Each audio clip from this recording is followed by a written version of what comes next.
మాజీ సీఎం కేసీఆర్ కూతురు కల్వకుంట్ల కవిత సీబీఐకి లేఖ రాశారు. రేపు విచారణకు హాజరు కావడం లేదని లేఖలో పేర్కొన్నారు. పార్లమెంటు ఎన్నికల నేపథ్యంలో రానున్న 6 వారాల పాటు పార్టీ సమావేశాల్లో పాల్గొంటానని, ఈ నేపథ్యంలో విచారణకు హాజరు కాలేనట్టు అన్నారు.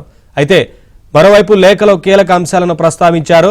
సిఆర్పిసి సెక్షన్ 41A కింద నోటీసులు ఇవ్వడం సబబు కాదని, వెంటనే నోటీసులను రద్దు చేయండి లేదా ఉపసంహరించుకోండి పేర్కొన్నారు. ఒకవేళ నా నుంచి సిబిఐకి ఏమైనా ప్రశ్నలకు సమాచారం కావాలనుకుంటే వర్చువల్ గా అందుబాటులో ఉంటానని సిబిఐకి రాసిన లేఖలో చెప్పుకొచ్చారు.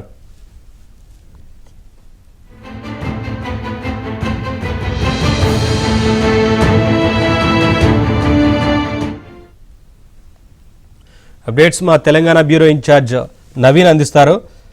నవీన్, సిబిఐకి కల్వకుంట్ల కవిత లేఖ రాసినట్లుగా తెలుస్తా ఉంది కదా, ఏముంది లేఖలో, మొత్తంగా ఏంటి వివరాలు ఈ కేసుకు సంబంధించి? So liquor case, Delhi liquor scam case అనేటువంటి ఒక తుది అంకానికి చేరుకున్నట్టుగానే మనకు కనిపిస్తోంది.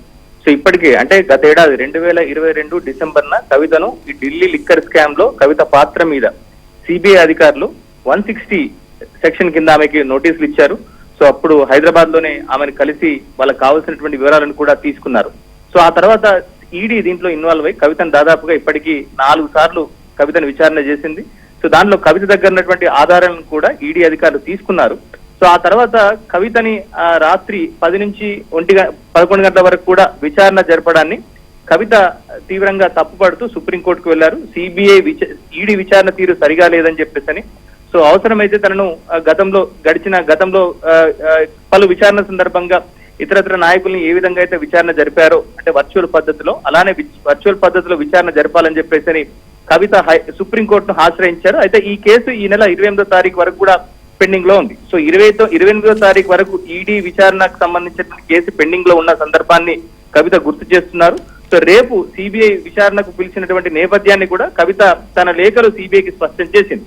ఎందుకంటే గతంలో వివరాలను సేకరించడం కోసం 160 సెక్షన్ కింద విచారణకు పిలిచినటువంటి ఈడీ సిబిఐ అధికారులు ఇప్పుడు సెక్షన్ 41A కింద తనకు నోటీసులు ఇవ్వడాన్ని కూడా కవిత తప్పుపడుతుంది. సో దాంట్లో రాజకీయ ఉద్దేశం కూడా సిబిఐకి ఉంది అని చెప్పేసి కూడా కవిత చెప్పకనే చెప్తోంది.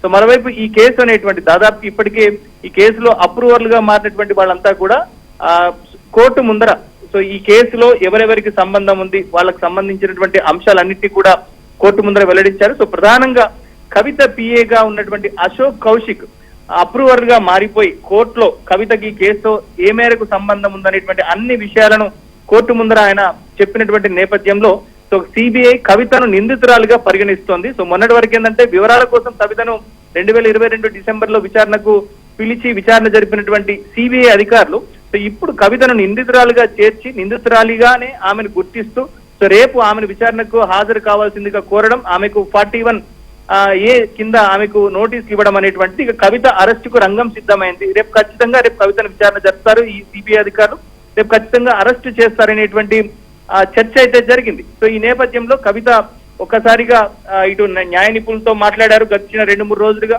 సో ఈ విచారణకు హాజరు కాకూడదు అని చెప్పి ఆమె నిర్ణయం తీసుకున్నారు. సో దానిలో భాగంగానే సిబిఐ అధికారులకు కొద్దిసేపటి క్రితం కవిత లేఖ రాశారు. ఆ లేఖలో సో లోక్సభ ఎన్నికలు ఉన్నాయి, సో ప్రచార బాధ్యతలు కూడా తనకు ఉన్నాయి కనుక సో రాజకీయ పరంగా తనకు కొన్ని కార్యక్రమాలు ఉన్నటువంటి నేపథ్యంలో ప్రజాస్వామ్య పరంగా తనకు ఉన్నటువంటి హక్కులను కనుక కాలరాచినట్టు అవుతుంది, రేపు నోటీసులను ఇచ్చి మొండిగా కనుక సిబిఐ వ్యవహరిస్తే అని చెప్పేసి ఆమె తన లేఖలో పేర్కొంది. మొత్తం మీద ముందే ఉన్నటువంటి కార్యక్రమాల నేపథ్యంలో రేపటి విచారణకు తాను హాజరు కాబోను, ఒకవేళ తప్పదు హాజరు కావాలి అనుకుంటే వర్చువల్ పద్ధతిలో విచారణ జరుపుతూ తాను సహకరిస్తానని చెప్పేసి కూడా కవిత చెప్పింది. సో గతంలో ఈడీ విచారణకు ఏ విధంగా అయితే కవిత డుమ్మా కొట్టిందో ఇప్పుడు సిబిఐ విచారణకు కూడా కవిత డుమ్మా కొడుతున్నట్టుగానే మనకు కనిపిస్తుంది. ఎందుకంటే ఇప్పటి వరకు జరిగినటువంటి విచారణ ఒక ఎత్తు, సో రేపు సిబిఐ జరిపేటువంటి విచారణ ఒక ఎత్తు. ఎందుకంటే ఇప్పటి వరకు కవితని కేవలం కొన్ని వివరాల కోసమో లేదా అప్రూవల్ గా మారినటువంటి వాళ్ళు ఇచ్చినటువంటి సమాచారం నేపథ్యంలో ఒక విచారణ మాత్రమే జరిపారు. కానీ రేపు జరిగేటువంటి విచారణ మాత్రం సిబిఐ జరిపేటువంటి విచారణ మాత్రం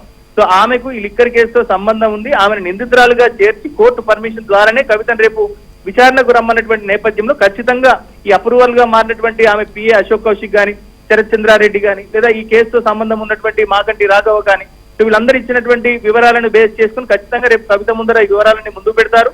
సో కవితను విచారణ జరుపుతారు. ఒకవేళ కవిత హాజరైతే ఆ తర్వాత ఆమెను అరెస్ట్ చేసేటువంటి అవకాశాలు ఉంటాయి. కనుక అరెస్ట్ నుంచి తప్పించుకోవడం కోసమే కవిత రేపటి విచారణకు హాజరు కావడం లేనది మాత్రం మనకు స్పష్టంగా కనిపిస్తుంది. సో ఈ సిబిఐ అధికారులు రేపు విచారణ విషయంలో మరొక డేట్ ఇస్తారా లేదా ఏం చేస్తారనేది మాత్రం మనం